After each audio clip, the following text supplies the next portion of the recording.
Halo guys, gimana kabar kalian kakak-kakak, dede-dede, sepuh-sepuh, puh?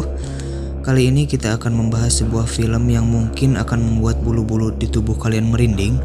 Film ini disutradarai oleh Denny dan Michael Philippou yang berjudul Talk to Me. Langsung aja kita bahas filmnya, let's go! Di awal scene kita diperlihatkan dengan seorang pria gondrong yang bernama Cole sedang mencari adiknya yang bernama Deacon. Namun dia tidak menyadari bahwa adiknya sedang mengalami masalah di luar alam sadarnya yang membuat perilaku Deacon aneh setelah ditemukannya di sebuah kamar. Di tengah keramaian, Cole terlihat marah terhadap orang-orang di sekitar malah memvideo adiknya yang seperti kehilangan kendali atas dirinya sendiri. Tidak ada hujan dan angin, tiba-tiba tiba-tiba Deacon menikam kakaknya sendiri. Dan kemudian Deacon bundir dengan menikam komoknya sendiri. Scene beralih yang memperlihatkan seorang wanita remaja berusia 17 tahun bernama Mia yang tengah memperingati kematian ibunya 2 tahun yang lalu. Di rumah, dia tinggal berdua saja bersama sang ayah yang hubungannya tidak begitu dekat dan Mia merasa ada yang disembunyikan darinya. Sesaat kemudian, Mia mendapat telepon dari Riley yang memintanya untuk dijemput. Sementara itu, Riley yang sedang menunggu Mia ditawari sebatang rokok oleh temannya. Namun, Riley yang tak ingin mulutnya bau surya langsung menolak. No, I hate the smell. Tak lama kemudian, Mia pun tiba dan Riley pun langsung pergi. Karaokean dulu gak sih?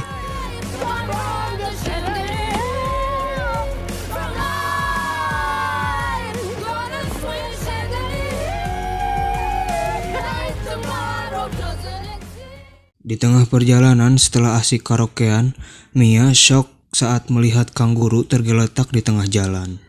Tapi Riley mengajak Mia untuk pergi saja.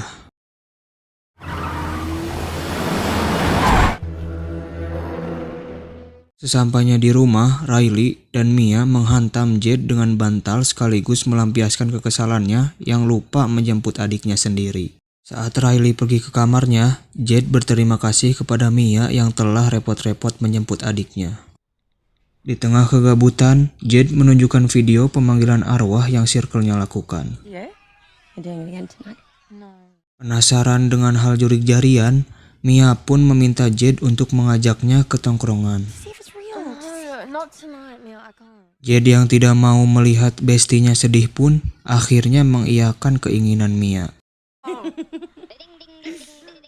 Saat malam semakin larut, Mia dan Jed yang akan pergi ke tongkrongan terlihat mengendap-endap keluar rumah. Tetapi aksinya kegep Riley. Mau tak mau, Jed harus mengajak adiknya agar tidak menjadi cepu dan mengadu pada si ibu.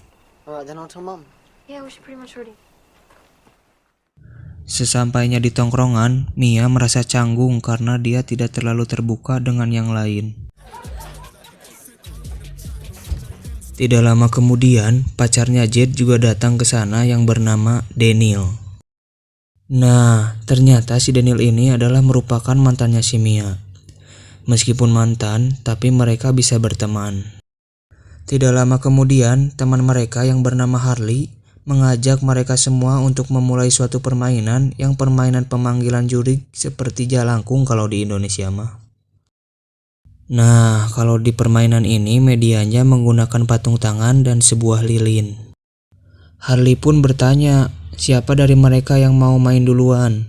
Lalu tiba-tiba si Mia bersedia menjadi orang yang pertama bermain.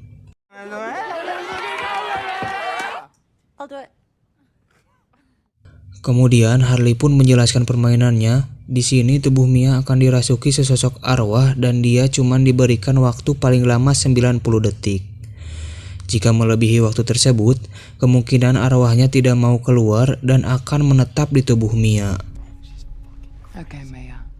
Permainannya cukup simpel, di mana Mia harus memegang patung tangan itu dan mengatakan yang pasti bukan minjem duit, tetapi Talk to me.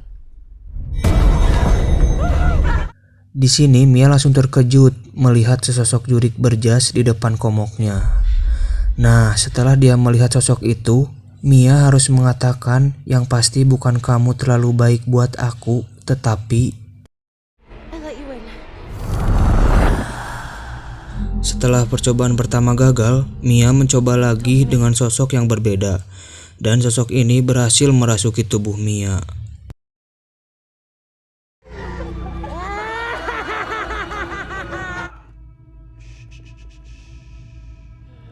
Mereka yang menonton malah ngakak dan tak ada takut-takutnya sama sekali. Lalu Mia yang telah dirasuki malah melihat ke arah Riley dan berkata kalau mereka alias para jurik menyukainya. Kemudian pintu tertutup dengan sendirinya dan lagi-lagi mereka malah terlihat kagum. Plok. Di saat waktu masuk ke dalam 83 detik, Harley menyuruh Josh untuk melepaskan patung tangan itu dari Mia. Tetapi si jurik yang ada di tubuh Mia menolak. Dia terus berkata kepada Riley dan menyuruhnya untuk lari, cenah. Lalu saat waktu lebih dari 90 detik, mereka pun segera menarik paksa tangan tersebut dan kemudian mematikan lilinnya. Dan akhirnya Mia pun sadar, meskipun Mia terlihat baik-baik saja, tapi gak bahaya tah? Amazing.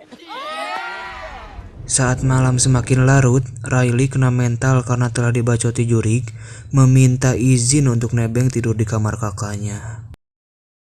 You're not sleeping in here. Mendengar penolakan kakaknya, Riley yang takut tidur sendiri langsung pergi ke ruang tengah untuk tidur bersama Mia. Sebelum tidur, Riley yang penasaran menanyakan seperti apa sensasi kerasukan jurik.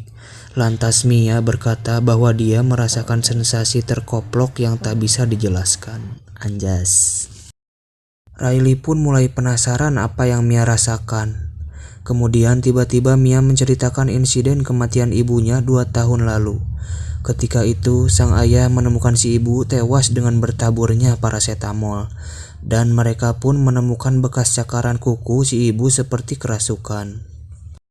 Mendengar hal itu, Riley yang mengetahui Mia mengalami depresi mengatakan bahwa keluarganya akan selalu menerima keberadaannya Mia. Terlebih Mia sudah dia anggap sebagai kakaknya sendiri. Keesokan harinya di sekolah, Jade dan Mia terlihat menemui Harley. Jade mengajak Harley untuk kembali memainkan permainan itu karena pacarnya si Daniel penasaran bagaimana rasanya dirasuki sesosok jurik. Harley pun setuju dan mereka berencana akan melakukannya nanti malam di rumah Jade. Singkat cerita, pada malam harinya mereka berkumpul dan akan memulai permainan bebal tersebut. Karena ibu Jade melarang mengadakan pesta besar di rumahnya, jadi yang datang tidak terlalu banyak. Setelah persiapan selesai, Josh pun menceritakan asal-usul tangan patung haram jadah ini, di mana menurut mitos ini adalah potongan tangan seorang penyihir yang telah diawetkan, cenah. Setelah membuat Daniel ketakutan, Daniel lah yang akan mencoba terlebih dahulu, langsung diikat dan menyiapkan mental. Setelah melihat sosok di hadapannya, Daniel yang merasa ketakutan berusaha membiarkan sosok jurik itu merasukinya. Say it. I'll let you in. Setelah Daniel kerasukan, mereka merasa ketakutan karena arwah yang merasuki Daniel seperti jurik Sagne. Rupanya Daniel kerasukan jurik gancet.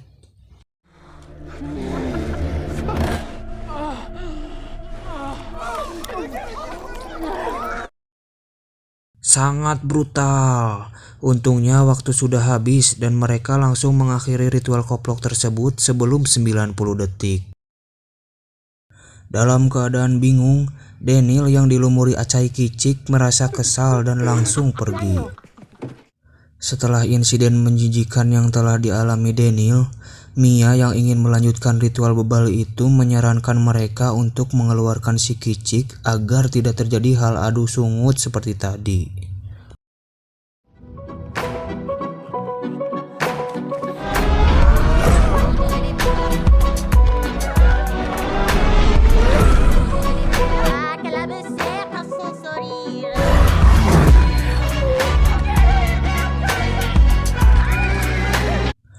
Singkat waktu setelah berkali-kali melakukan dan gila-gilaan dengan para jurik jarian, si Riley dan si Burhan merasa penasaran dan ingin mencobanya. Namun Jed yang tak ingin hal buruk terjadi pada adiknya langsung melarang, disebabkan mereka masih bocil. Di tengah perdebatan, Mia menyarankan untuk memberikan kesempatan selama 60 detik saja pada Riley untuk mencobanya. Merasa dibela, Riley kembali membujuk kakaknya dan alhasil Jed pun kesal dan langsung pergi.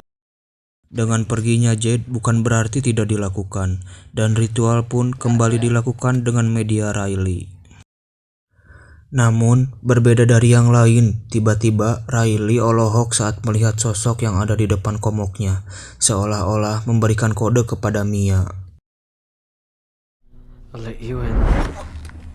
Saat sosok itu merasuki Riley, dia pun mengungkapkan penyesalannya karena telah meninggalkan Mia dengan cara melakukan ASMR paracetamol. Rupanya, sosok yang merasuki Riley adalah arwah ibu Mia. Saat Harley menyuruh untuk menghentikan ritual, Mia yang masih kangen malah menunda untuk berhenti dan ingin berbicara lebih lama. Saat waktu terus berjalan, tiba-tiba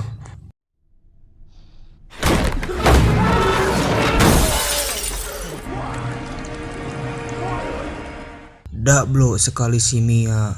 Akibat tindakan gobloknya, Riley yang kerasukan menderita luka parah.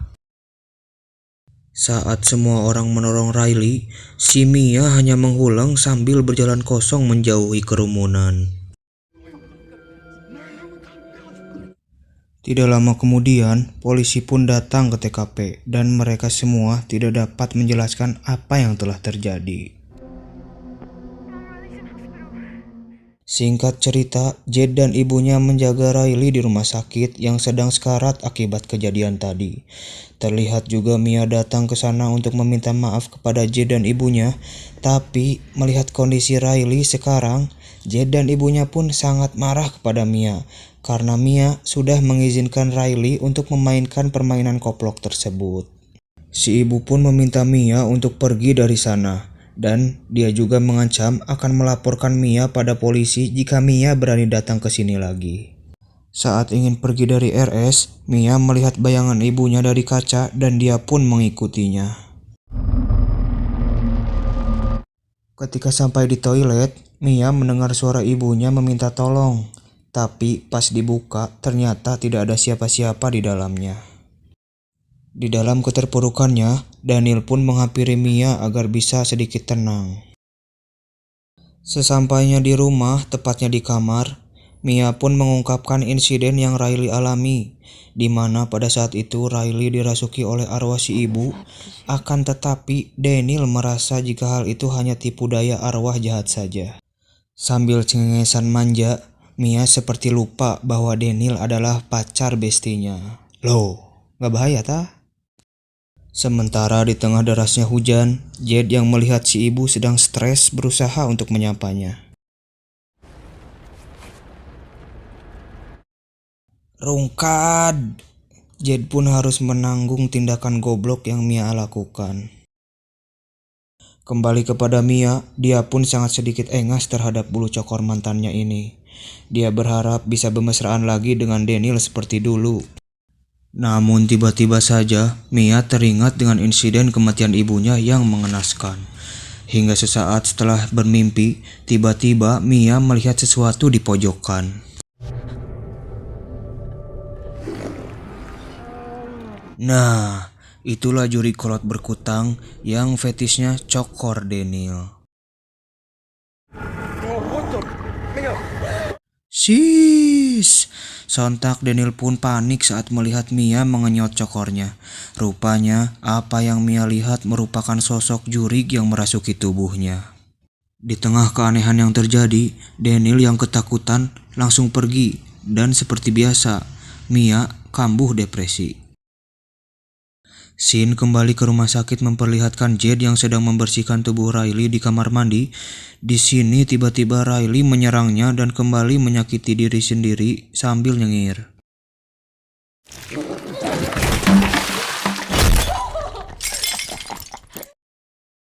Karena hal itu, mereka kembali berkumpul untuk membicarakan kondisi Riley yang semakin mengkhawatirkan. Mia juga berkata bahwa belakangan ini dia sering melihat arwah ibunya, hingga kemudian Harley membicarakan soal si Deacon, orang yang menikam saudaranya sendiri yang di scene awal tadi. Ternyata patung tangan haram jadah itu mereka dapatkan dari si Deacon. Sebelum meninggal, si Deacon pernah bercerita kepada mereka bahwa dia juga sering mengalami kejadian-kejadian aneh setelah memainkan permainan koplok tersebut. Singkat cerita, setelah bertemu dengan Cole yang sedang menunggu bis di pinggir jalan, mereka pun bertanya terkait kematian si Deacon, tapi Cole tidak mau membahasnya karena ia tidak mau bernostalgia lagi atas kejadian itu. Dia juga marah terhadap Josh dan Harley yang selalu mengajak Deacon memainkan permainan koplok tersebut, yang membuat Deacon berakhir dengan tragis. Di tengah situasi kacau, Jade, Harley, dan yang lainnya menyalahkan Mia atas tindakan bodohnya, yang malah menghalang-halangi mereka saat akan menyudahi ritual pada Riley. Sudah dalam keadaan terpojok, Mia pun merasa jika penyebab Riley masih kerasukan karena mereka lupa mematikan lilin. Lantas Mia pun mengajak mereka semua untuk melakukan ritual ulang pada Riley dan memastikan lilinnya padam. Namun kali ini Harley dan Josh tidak ingin ambil resiko. Mereka pun hanya memberikan tangan jadah itu pada Mia.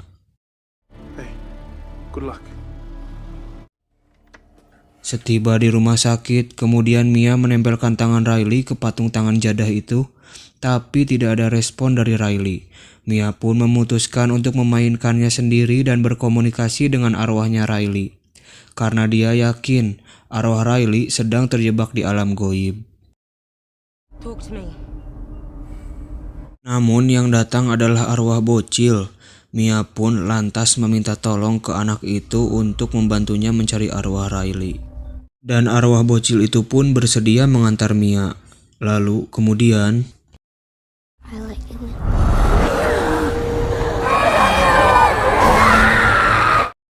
setelah tersadar, Mia pun berkata bahwa dia melihat Riley yang sedang ditahan dan disiksa oleh para roh jahat. Mereka tidak akan berhenti menyakiti Riley sampai Riley kembali ke dunia nyata. Sepulangnya ke rumah, tiba-tiba Mia diberitahu sesuatu oleh si Babe karena kali ini dia akan membacakan surat wasiat mendiang isi ibu yang selama ini dia rahasiakan. Sambil menahan tangis, si Babe mulai membacakan isi surat, di mana si ibu meminta Mia menjalani hidup sebaik mungkin dan tak mengulangi tindakan bodoh yang ia lakukan. Intinya mah, si ibu lebih memilih ke alam lain secepatnya karena ia sudah tidak tahan atas penyakit yang dideritanya. Namun si ibu tiba-tiba menampakkan dirinya dan mengatakan bahwa isi surat tersebut hanyalah dusta, anjas. Di dalam kamar, arwah si ibu memberitahu jika sosok yang baru ia temui bukanlah babehnya, dan dia sedang berusaha untuk menghabisimu, cenah. Di tengah kepanikan, arwah si ibu berkata jika Mia harus segera menghabisi Riley agar ia terbebas dari penderitaannya. Loh. He needs to die. Sementara itu, si Babe terlihat membuka tas Mia dan menemukan replika tangan jadah.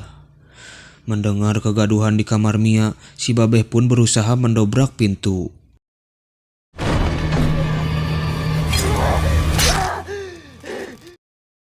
Shish, semua itu hanyalah tipu daya jurig agar Mia menghabisi ayahnya. Dan lagi-lagi, akting depresi pun kambuh dengan hanya pelanga-pelongo dan membiarkan si Babe kehabisan darah. Di keesokan harinya, Jade ditelepon Mia dan mengungkapkan cara untuk menyelamatkan Riley. Mendengar hal itu, Jade yang ingin Riley sembuh langsung pergi ke rumahnya Mia.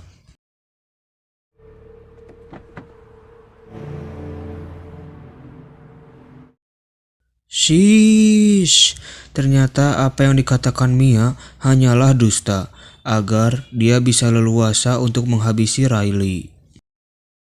Sementara itu, Jade yang baru masuk rumah Mia terheran-heran bahwa rumahnya sepi. Jade pun hanya menemukan tangan jadah yang tergeletak. Di suatu sisi, keanehan mulai terjadi pada Riley.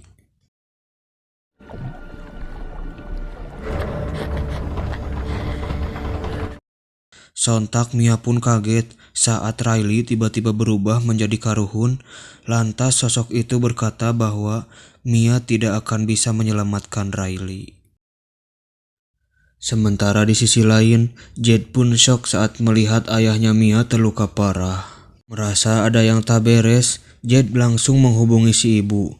Dalam teleponnya, Jade memberitahu ibunya jika Riley dalam bahaya. Sementara itu, Jade yang kembali ke rumah sakit panik saat melihat Mia membawa adiknya ke pinggir jalan. Setibanya di pinggir jalan, dengan bisikan arwah si ibu, Mia pun dihasut untuk segera menghabisi Riley.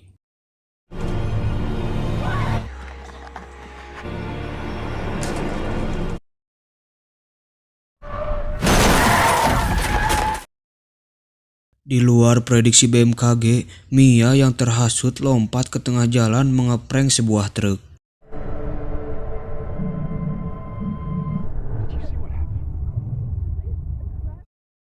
Dengan luka-luka di sekujur tubuhnya, Mia pun heran saat dirinya tiba-tiba teleport ke rumah sakit.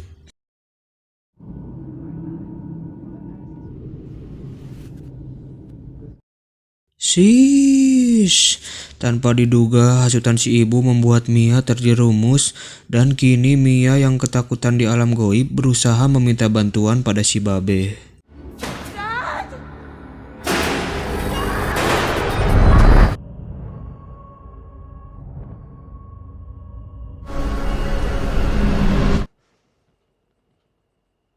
I let you in. Mampus, entah berapa puluh tahun setelah kematiannya bagaikan terkena karma, arwah Mia yang gentayangan dijadikan bahan permainan haram jadah dari sekelompok remaja di Spanyol. Tamat guys.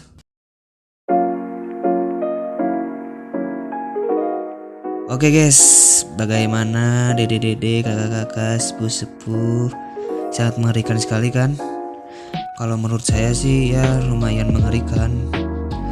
Pesan yang bisa saya ambil di film ini adalah ikhlaskanlah yang sudah tiada ya. Saya pamit undur diri. Jangan lupa like, komen, share ke grup keluarga kalian sebanyak-banyaknya. Oke? See you.